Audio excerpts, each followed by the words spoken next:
Hi mathematicians, we're ready to start chapter 9 in your everyday math units.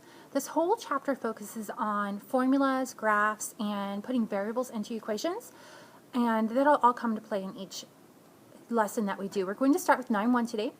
9.1 has to do with area of rectangles, different shapes. So you probably remember that the area of a rectangle is found by multiplying both sides, the vertical and the horizontal sides of the rectangle, the length and the height. You want to multiply those two numbers together, and then you would have units squared as your label. That's the basic level of area. You should already remember that.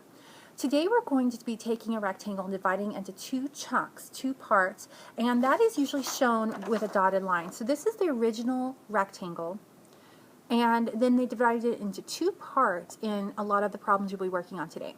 So the point of today's lesson is that no matter which way you multiply the numbers, you'll still get the same answer.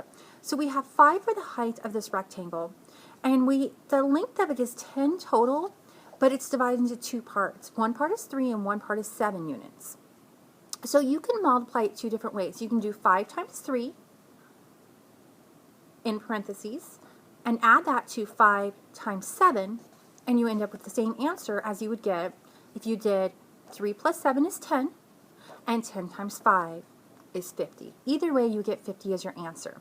So one thing you'll be working on today is looking at the divided parts of the rectangle and either adding the two parts together and then multiplying that by 5 or by the height, or multiplying each part individually by the height and getting the answers. You'll have to be writing those out as an equation. So with this rectangle, these are the equations you can do. You can add them together as in the second one. 3 plus 7 times 5 equals 50. Or you can also just multiply each one individually by 5, add them together. Notice the plus sign is not in parentheses, and you'll get your answer of units squared. In this case, it's 50 for each problem. Notice in this one, you have the plus sign between inside the parentheses, and you multiply in the outside of the parentheses.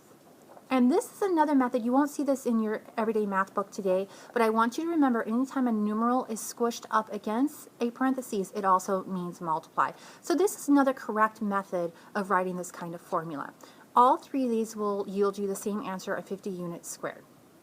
Okay, so today we're going to use this area model formulas and pictures to figure out how to write the formulas correctly, how to write or the problems correctly, and how to end up with the correct answers. You're going to practice this on Math Journal page 324, 325, and 326.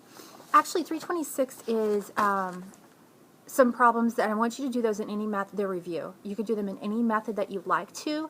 I think it says a specific format, but you can do them any way you want. And you also have math boxes. We'll be starting with math boxes 9.1 today.